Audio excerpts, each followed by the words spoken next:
যখন একটা লিজেন্ডের সাথে আপনি ড্রেসিং রুম শেয়ার করবেন তখন অনেক কিছু শেখার আছে। যখন ধরেন আপনি একটা দেশের সাকসেসফুল ক্রিকেটারের সাথে কথা বলবেন বা ড্রেসিং রুম শেয়ার করবেন, অনেক কিছু শেখার থাকে।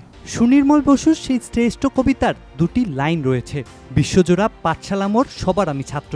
নাহিদ যেন সেই আদর্শ ছাত্রটি যার শেখার আগ্রহের কোনো শেষ নেই। মিরপুরের তপ্ত রোদে যখন নাহিদ রানা 150 কিলোমিটার গতিতে বল ছোড়েন, তখন তার চোখে মুখে থাকে এক অদ্ভুত তৃষ্ণা। এই তৃষ্ণা কেবল উইকেট নেওয়ার নয়, এই তৃষ্ণা প্রতিনিয়ত নিজেকে ছাড়িয়ে যাওয়ার।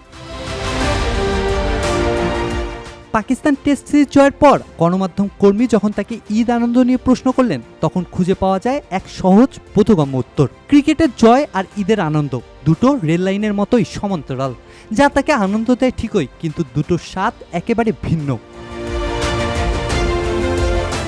একটি ম্যাচ জেতা নাহিদের কাছে ময়দান জয়ের মতো। যখন শেষ উইকেটটা পড়ে কিংবা তার বাউন্সারে ব্যাটার পরাস্ত হয়, তখন তার শরীরে হয়তো শিহরণ বয়ে যায়। তা কোনো উৎসবের সাথে তুলনা করা চলে না। এটা হলো ঘাম, ক্লান্তি আর দীর্ঘ সাধনার ফসল।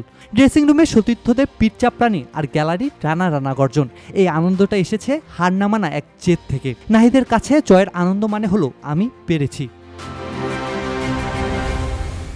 ঠিক এর বিপরীতে নাহিদের ঈদের আনন্দ, সেখানে কোনো হাই ভোল্টেজ ড্রামা নেই, নেই গতির লড়াই। রঙিন পাঞ্জাবি পরে যখন তিনি নামাজের জন্য দাঁড়ান কিংবা মায়ের হাতের সেমাই মুখে তোলেন, তখন সেই গতিদানব সত্তাটা একদম আড়ালে চলে যায়। ঈদের আনন্দ তার কাছে এক টুকরো শান্তি, যান্ত্রিক জীবনের বাইরে গিয়ে একদম সাধারণ এক চাপায়ের ছেলে হয়ে ওঠা। বাস্তবতা হলো মাঠের জয় তাকে তৃপ্তি দেয় ক্রিকেটার হিসেবে, আর ঈদ তাকে প্রশান্তি দেয় মানুষ হিসেবে। নাহিদ রানা শিখতে ভালোবাসেন, তিনি যেন এক আজন্ম ছাত্র। নেটে যখন সিনিয়র বোলাররা বিশ্রাম নেন, নাহিদকে দেখা যায় তাদের কাছে গিয়ে বোলিং নিয়ে লম্বা লাভ করতে। ড্রেসিং রুমে যখন থাকেন তখন অভিজ্ঞতার কাছ থেকে অভিজ্ঞতা আহরণ করেন। এই শেখার প্রতি ভালোবাসাটাই তাকে অন্যদের চেয়ে আলাদা করেছে। হয়তো তখনও তার অবচেতন মনে কাজ করে লেন্থটা কিভাবে আরো শার্প করা যায়। তার কাছে শেখাটা কোনো বোঝা নয়, বরং উন্নতি করার রসদ। নাহিদ হয়তো বিশ্বাস করেন যেদিন শেখা বন্ধ হয়ে যাবে, সেদিন গতিও আর কথা শুনবে না।